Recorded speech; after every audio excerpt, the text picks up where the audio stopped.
풍성한 교회 제18세 황선영 셀리더입니다.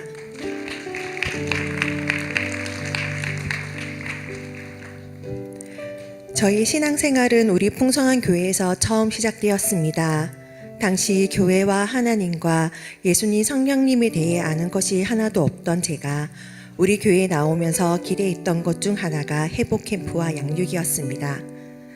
주변의 여러 집사님들이 회복 캠프와 양육을 통해 많은 은혜를 받았다는 이야기를 자주 해주셨고, 신앙에도 지름길이 있다는 목사님의 말씀을 들으면서 양육에 대한 기대감이 커져갔습니다. 그렇게 교회에 잘 정착해 나갈 때쯤 코로나 팬데믹이 터졌습니다. 교회에서 드리는 대면 예배는 중단이 되었고 온라인으로 예배를 드리게 되었습니다. 기대했던 양육도 연기가 되어 그로 인해 영적 갈급함이 점점 깊어져 갔습니다. 하지만 하나님은 제가 코로나 팬데믹으로 인해 힘든 시간을 보내고 있는 중에 위기를 기회로 바꾸어 주셨습니다. 교회 나오기 전 저는 직장 동료들과 한 달에 2번 술자리를 가졌고, 육아 스트레스를 푼다는 핑계로 친구들을 만나 밤새도록 술을 마시며 세상의 즐거움을 찾았습니다. 그런데 코로나로 인해 사회적 거리두기가 시행되면서 사람들과 모이지 못하게 되었고, 그러다 보니 자연스럽게 양육과 은혜의 자리로 나올 수 있게 되었습니다. 그리고 회복 캠프에도 참여할 수 있게 되었습니다. 회복 캠프 첫 번째 시간 교회를 붙잡아라는 첫 번째 강의를 통해 하나님은 저의 지난 시간을 돌아보게 하셨습니다. 나아만 장군처럼 기회를 잡고 해결책을 찾았음에도 불구하고 저는 그동안 저의 자존심 때문에 놓쳐버렸던 기회들이 많았고, 그런 기회들을 곱씹으며 후회하고 원망했던 시간들이 있었습니다. 그리고 그 모든 시간에 묶여 앞으로 나가지 못하던 저를 돌아보게 되었습니다.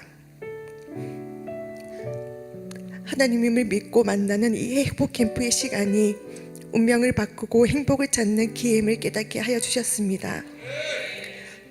저는 정직하게 살아왔다고 생각했습니다.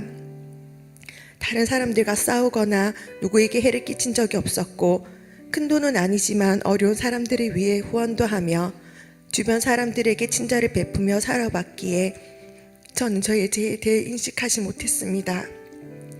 그래서 교회에 처음 나왔을 때 제가 죄인이라는 말이 목에 걸린 가시처럼 불편하게 느껴졌습니다.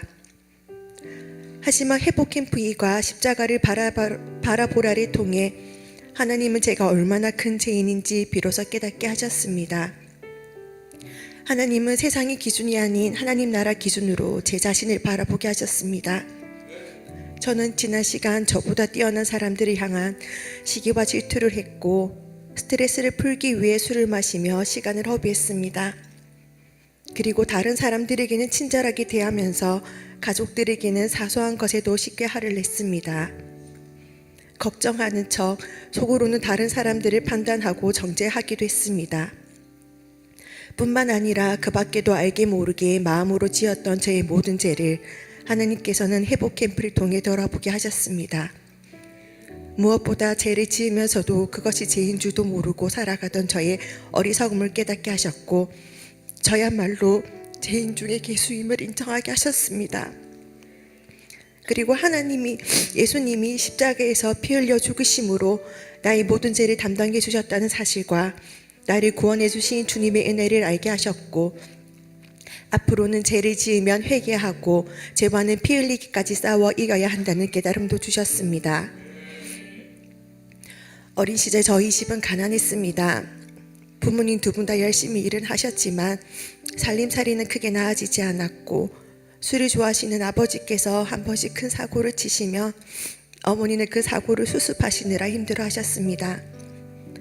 그런 가정 환경 속에서 자란 저와 언니는 서로를 따뜻하게 품어주지 못하고 힘든 시간을 각자의 방법으로 이겨나갔습니다. 그러던 어느 날 저에게 힘든 일이 생겼습니다. 한참을 고민 끝에 믿고 의지했던 사람에게 마음을 털어놓았습니다.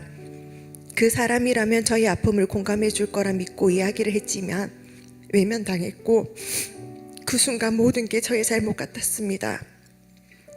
그 일이 있은 후 또 다른 누군가를 믿고 의지하게 되면 나의 속마음을 털어놓게 될까 봐 두려웠고, 또다시 상처를 받을까 무서웠습니다. 그래서 사람들과 적당한 거리를 유지하며 지냈습니다.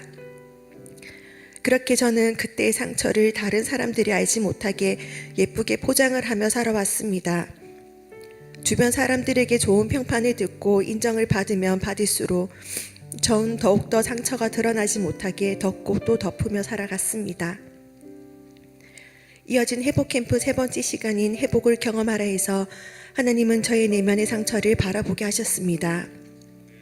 그동안 꼭꼭 묶어두어 나조차 외면했던 상처를 하나님은 어루만져 주셨고 치유하여 주셨고 회복시켜 주셨습니다.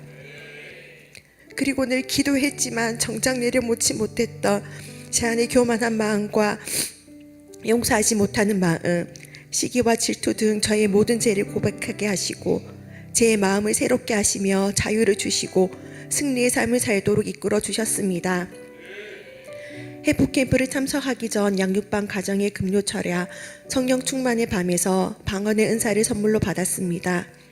하지만 여전히 기도할 때 집중하지 못했고 방언도 잘 나오지 않아 은사에 대한 확신이 들지 않았습니다. 그런데 회복 캠프 마지막 시간인 성령 충만을 받으라 해서 목사님께서는 처음부터 방언이 나오는 것이 아니다. 기도와 방언이 섞여 나오는데 의심하지 말고 받아들여라고 하신 말씀을 통해 내 생각 내 힘으로 하나님을 이해하고 의지하려 했던 저희 불순종을 깨닫게 하셨습니다. 그래서 저의 생각을 다 내려놓고 모든 것을 성령님께 맡기고 목이 터져라 큰 소리로 기도했습니다. 그런 저를 불같이 바람같이 성령님이 인도하여 주셨고 방언의 은사에 대한 확신을 주셨습니다. 그리고 하나님은 회복 캠프를 통해 하나님의 축복은 그냥 주는 것이 아닌 훈련과 연단의 시간을 통하여 주시는 것임을 깨닫게 하셨고 저를 더 강하게 하여 크게 사용하려는 하나님의 선한 계획이 있음도 알게 하셨습니다.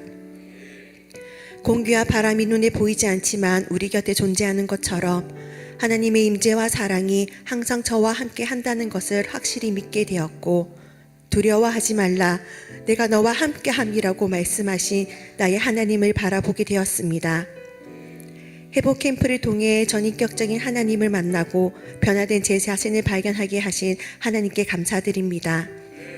감사와 즐거움으로 양육을 받을 수 있도록 앞장서서 본이 되어 이끌어 주시는 스승 되신 우리 목사님께 감사드립니다.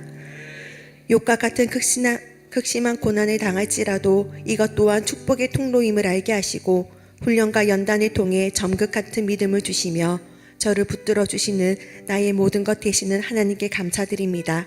이 모든 영광을 하나님께 올려드립니다.